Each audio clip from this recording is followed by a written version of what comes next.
അധ്യായം 34. ഈശോ ദേവാലയത്തിൽ. ജെറുസലേമിലെ പെരുന്നാൾ ദിവസങ്ങളാണ്. ഈശോയുടെ കുടുംബാംഗങ്ങൾ താഴ്ന്ന സ്വരത്തിൽ സങ്കീർത്തനങ്ങൾ പാടിക്കൊണ്ടുപോകുന്നു. മറ്റുള്ളവരും അവരോട് ചേർന്ന് നടക്കുന്നു. നസ്രത്തിലും ജെറുസലേമിലുമുള്ള അവരുടെ സ്നേഹിതരും മറ്റും ആയിരിക്കും.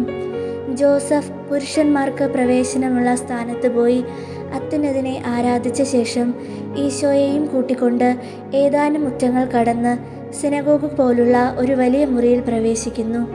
ഒരു ലേവായനോട് സംസാരിക്കുന്നു. അയാൾ പ്രായം ചെന്ന ഏതാനും പുരോഹിതന്മാരുമായി തിരിച്ചു വരുന്നു. അവർ നിയമപണ്ഡിതന്മാരാണ്. അതിനാൽ വിശ്വാസികളെ പരീക്ഷിക്കുന്ന ജോലി അവരെ ഏൽപ്പിച്ചിരിക്കുന്നു. ആ 10 പണ്ഡിതന്മാരും വന്ന് പൊക്കം കുറഞ്ഞ സ്റ്റൂളുകളിൽ ഇരിക്കുന്നു. ജോസഫും ഈശോയും വളരെ താണു കുനിഞ്ഞ് അവരെ വണങ്ങുന്നു. ജോസഫ് പറയുന്നു, ഇതെൻ്റെ പുത്രനാണ്. 3 മാസം 12 ദിവസം മുമ്പ് പ്രായപൂർത്തിക്കായി നിയമം കൽപ്പിക്കുന്ന വയസ്സ് ഇവന് തികഞ്ഞു. ഇസ്രായേലിൻ്റെ നിബന്ധനകൾക്കനുസൃതമായി അവൻ ജീവിക്കണമെന്ന് ഞാൻ ആശിക്കുന്നു. ഇനി മുതൽ സന്മാർഗ നിയമങ്ങൾക്ക് അവൻ വിധേയനായിരിക്കും. അവനെ പരീക്ഷിക്കുക. ഞങ്ങൾ പരീക്ഷിച്ച് നോക്കാം.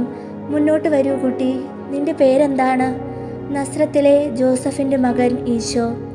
നസ്രായക്കാരനോ? അതിനാൽ നിനക്ക് വായന അറിയാമോ? അറിയാം റബ്ബി. എഴുതപ്പെട്ടിരിക്കുന്ന വാക്കുകളും ആ വാക്കുകളിൽ അടങ്ങിയിരിക്കുന്നവയും അറിയാം. നീ എന്താണ് ഉദ്ദേശിക്കുന്നത്? ഞാൻ ഉദ്ദേശിക്കുന്നത് എഴുതിയിരിക്കുന്ന വാക്കുകൾ ദ്യോതിപ്പിക്കുന്ന അർത്ഥവും അലങ്കാരവും അടയാളങ്ങളും അവ ഉൾക്കൊള്ളുന്ന ആശയങ്ങളും ഞാൻ മനസ്സിലാക്കുന്നു എന്നാണ്. ഒരു കക്കായുടെ ഉള്ളിലിരിക്കുന്ന മുത്ത് പുറമേ കാണപ്പെടുന്നില്ലല്ലോ, അതുപോലെ വാക്കുകൾക്കുള്ളിൽ മറഞ്ഞിരിക്കുന്ന ആഴമേറിയ അർത്ഥവും ഞാൻ മനസ്സിലാക്കുന്നു. വളരെ സമൃദ്ധമായ ഉത്തരം, വളരെ ജ്ഞാനമുള്ളതും. പ്രായപൂർത്തിയായവരുടെ അധരങ്ങളിൽ നിന്ന് പോലും വളരെ വിരളമായേ ഞങ്ങൾ അത് കേൾക്കാറുള്ളൂ. അത് ഒരു കുട്ടിയിൽ നിന്നും, അതും ഒരു നസ്രായനിൽ നിന്ന്.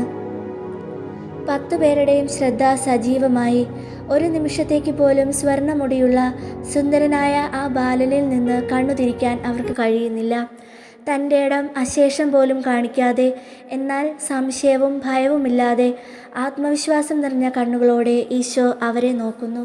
നിന്നെ പഠിപ്പിച്ച പാണ്ഡിത്യമുള്ള നിന്റെ ഗുരുവിനെ നീ ബഹുമാനിച്ചിരിക്കുന്നു. ഇത് ശ്രദ്ധിച്ചു കേൾക്കൂ. ഇതുപോലൊരു പുത്രൻ്റെ പിതാവായ നിങ്ങൾക്ക് സന്തോഷിക്കാം. മുറിയുടെ ഒരറ്റത്തിരുന്ന ജോസഫ് പുഞ്ചിരിയോടെ തല കുനിക്കുന്നു. അവർ ഈശോയ്ക്ക് വ്യത്യസ്തങ്ങളായ 3 ചുരുളുകൾ കൊടുക്കുന്നു. സ്വർണ്ണ റിബൺ കെട്ടിയിട്ടുള്ള ചുരുൾ വായിക്കൂ. ഈശോ ആ ചുരുൾ നിവർത്തി വായിക്കുന്നു. ആദ്യത്തെ ഏതാനും വാക്കുകൾ വായിച്ചു കഴിഞ്ഞപ്പോൾ ഈശോയുടെ കയ്യിൽ നിന്നും ആ ചുരുളുകൾ വാങ്ങിയിട്ട് തുടർന്ന് മനസ്സിൽ നിന്ന് വായിച്ചു കൊള്ളുവാൻ പറഞ്ഞു. ഈശോ നല്ല നിശ്ചയത്തോടെ നോക്കി വായിക്കുന്നത് പോലെ മുഴുവനും പറഞ്ഞു. കർത്താവ് എന്ന് പറയുമ്പോഴെല്ലാം ഈശോ നല്ലതുപോലെ തല കുനിക്കുന്നു. ഇതാരാണ് നിന്നെ പഠിപ്പിച്ചത്? എന്തുകൊണ്ടാണ് നീ അങ്ങനെ ചെയ്യുന്നത്? കാരണം ആ നാമം പരിശുദ്ധമാണ്. ആന്തരികവും ബാഹ്യവുമായ ബഹുമാനത്തോടെ വേണം ആ നാമം ഉച്ചരിക്കാൻ. രാജാക്കന്മാരോട് പ്രജകൾ തല കുനിച്ച് വണക്കം കാണിക്കുന്നു. ഈ രാജാക്കന്മാർ അല്പസമയം കഴിയുമ്പോൾ പൊടിയായി തീരുന്നവരാണ്. രാജാക്കന്മാരുടെ രാജാവും ഇസ്രായേലിൻ്റെ അത്യുന്നതനായ കർത്താവുമായ ദൈവം സന്നിഹിതനായിരിക്കുമ്പോൾ അരൂപിക്ക് മാത്രമേ അത് കാണാൻ കഴിയുള്ളൂ. എങ്കിലും എല്ലാ സൃഷ്ടികളും നിത്യവിധേയത്വത്തോടെ അവിടുത്തെ ആശ്രയിച്ചല്ലേ ജീവിക്കുന്നത്. വളരെ സമൃദ്ധമായിരിക്കുന്നു. ഹേ മനുഷ്യ, നിന്റെ പുത്രനെ ഹില്ലേലിനെ കൊണ്ടോ ഗമാലിയലിനെ കൊണ്ടോ വിദ്യാഭ്യാസം ചെയ്യിപ്പിക്കണമെന്ന് ഞങ്ങൾ ഉപദേശിക്കുന്നു. ഒരു വലിയ പണ്ഡിതനാവാൻ അവന് കഴിവുണ്ട്. എൻ്റെ പുത്രന് പ്രായമായിട്ടുണ്ട്. അവൻ നിശ്ചയിച്ചു കൊള്ളും. അവൻ്റെ നിശ്ചയം നേരുള്ളതാണെങ്കിൽ ഞാൻ എതിർക്കുകയില്ല, ജോസഫ് പറയുന്നു. പിന്നെയും പല ചോദ്യങ്ങൾക്കും ഇതുപോലുള്ള ജ്ഞാനത്തിൻ്റെ ഉത്തരം തന്നെ ഈശോ കൊടുക്കുന്നു. ഇവനെ ഇനി ഞങ്ങൾ തുടർന്ന് പരീക്ഷിക്കുന്നില്ല. അവൻ്റെ ജ്ഞാനം മുതിർന്നവരെക്കാൾ ശ്രേഷ്ഠമാണ്. അല്ല, അവൻ പറഞ്ഞല്ലോ, അടയാളത്തിൽ കൂടെയും അവന് മനസ്സിലാക്കാൻ കഴിയുമെന്ന്. നമുക്കൊന്ന് കേൾക്കാം. ആദ്യം അവൻ ഒരു സങ്കീർത്തനം ചൊല്ലട്ടെ. സ്തുതിപ്പുകളും പ്രാർത്ഥനകളും സന്മാർഗ നിയമങ്ങളും അതെ മിദ്രാസ്കിയോട്ട് ആവർത്തിച്ചു പറയട്ടെ. ഈശോ അതെല്ലാം ഭംഗിയായി പറയുന്നു. അത് മതി. പച്ച റിബൺ കെട്ടിയ ചുരുൾ വായിക്കൂ. ഈശോ അനുസരിക്കുന്നു. അത് മതി. ഇനിയൊരു പ്രതീകമുണ്ടെന്ന് തോന്നുന്നുവെങ്കിൽ വായിച്ച് വിശദീകരിക്കൂ. ഈശോ പറയുന്നു, ഞാൻ വായിച്ചു രാജാക്കന്മാരുടെ പുസ്തകം 22-ാം അധ്യായം 10-ാം വാക്യം മുതൽ. അതിൽ ഈ കൽപ്പന പോയി യഹോവയോട് ആലോചന ചോദിക്കുക, എനിക്കും ജനത്തിനും യൂദാ മുഴുവനും വേണ്ടി. ഈ ഗ്രന്ഥത്തിൽ പറഞ്ഞിട്ടുള്ള കാര്യങ്ങൾ ഒന്നും നമ്മുടെ പിതാക്കന്മാർ പാലിക്കാതിരുന്നതിനാൽ യഹോവയുടെ കോപം നമ്മുടെ മേൽ ആളിക്കത്തുന്നുണ്ടാവണം. അത് അനേക നൂറ്റാണ്ടുകൾക്ക് മുമ്പ് സംഭവിച്ചതാണ്. പുരാതന ചരിത്ര സംഭവമായ ഇതിൽ എന്തടയാളമാണ് നീ കാണുന്നത്? ഒരു പുരോഹിതൻ ചോദിച്ചു. ഞാൻ മനസ്സിലാക്കുന്നത് നിത്യമായതിനോട് സമയത്തിന് ബന്ധമില്ല, അഥവാ സമയത്തെ ബന്ധിക്കാൻ സാധ്യമല്ല എന്നാണ്. ദൈവം നിത്യനാണ്, നമ്മുടെ ആത്മാവ് നിത്യമാണ്. ദൈവവും നമ്മുടെ ആത്മാവുമായുള്ള ബന്ധവും നിത്യമാണ്. അതിനാൽ അന്ന് ശിക്ഷയുളവാക്കുന്ന കാര്യം തന്നെയാണ് ഇന്നും ശിക്ഷയുളവാക്കുന്നത്. കുറ്റങ്ങളുടെ ഫലം ഒന്ന് തന്നെ. അതെങ്ങനെയാണ് അതിൻ്റെ അർത്ഥം? ഈശോ, ദൈവത്തിൽ നിന്ന് വരുന്ന ജ്ഞാനവുമായി ഇസ്രായേലിന് ഇപ്പോൾ പരിചയമേ ഇല്ല. പ്രകാശത്തിന് വേണ്ടി സാധു മനുഷ്യരോടല്ല, അവിടുത്തോടാണ് നമ്മൾ ചോദിക്കേണ്ടത്.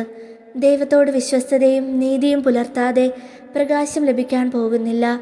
അതുകൊണ്ടാണ് മനുഷ്യൻ പാപം ചെയ്യുന്നതും ദൈവം ശിക്ഷിക്കുന്നതും. ഞങ്ങൾക്ക് ദൈവകൽപ്പനകൾ പരിചയമില്ലെന്നാണോ കുട്ടി? നീ എന്താണ് പറയുന്നത്? 633 പ്രമാണങ്ങളുണ്ട്, എന്നാൽ അവയെല്ലാം വാക്കുകൾ മാത്രം. അവ നമ്മൾ പാലിക്കുന്നില്ല. ഇതാണ് അടയാളം. ഓരോ മനുഷ്യനും ഓരോ ഘട്ടത്തിലും ദൈവഹിതം അറിയാൻ അവിടുത്തോട് അന്വേഷിക്കണം. ദൈവകോപം തൻ്റെ മേൽ വരാതിരിക്കുന്നതിന് ആ ഹിതത്തോട് യോജിക്കണം. കുട്ടി പരിപൂർണനാണ്. ഏറ്റവും കൗശലപൂർവ്വം ചോദിച്ച ചോദ്യത്തിന് പോലും അവൻ അസ്വസ്ഥനാകാതെ മറുപടി പറഞ്ഞു. നമുക്കവനെ അകത്തെ സിനഗോഗിലേക്ക് കൊണ്ടുപോകാം. അവിടെ വച്ച് അവൻ്റെ മുടി മുറിച്ച് നീളം കുറച്ച് മുടിച്ചുരുൾ ജോസഫ് ഭദ്രമായി സൂക്ഷിക്കുന്നു. നീളമുള്ള ഒരു ബെൽറ്റ് അരയിൽ പല പ്രാവശ്യം ചുറ്റിക്കെട്ടി ഉറപ്പിക്കുന്നു. ഏതാനും തൊങ്ങലുകൾ നെറ്റിയിലും കയ്യിലും പുറംകുപ്പായത്തിലും കെട്ടി ഉറപ്പിക്കുന്നു. അനന്തരം സങ്കീർത്തനങ്ങൾ ആലപിക്കുന്നു. ജോസഫ് ദീർഘമായ ഒരു പ്രാർത്ഥന ചൊല്ലി എല്ലാ അനുഗ്രഹങ്ങളും പുത്രൻ്റെ മേലുണ്ടാവാൻ പ്രാർത്ഥിക്കുന്നു. ഒരാടിനെ ബലിയർപ്പിച്ച ശേഷം തിരിച്ച് ബന്ധുക്കളോട് ചേരുന്നു. വർഷങ്ങൾ കാണാതിരുന്ന മട്ടിൽ മേരി പുത്രനെ നോക്കുന്നു. വസ്ത്രങ്ങളും മുടിയുമെല്ലാം ഇപ്പോൾ ഒരു പുരുഷൻ്റേതു തന്നെ. അവൾ അവനെ തലോടുന്നു. അവരെല്ലാവരും പുറത്തേക്കിറങ്ങുന്നു.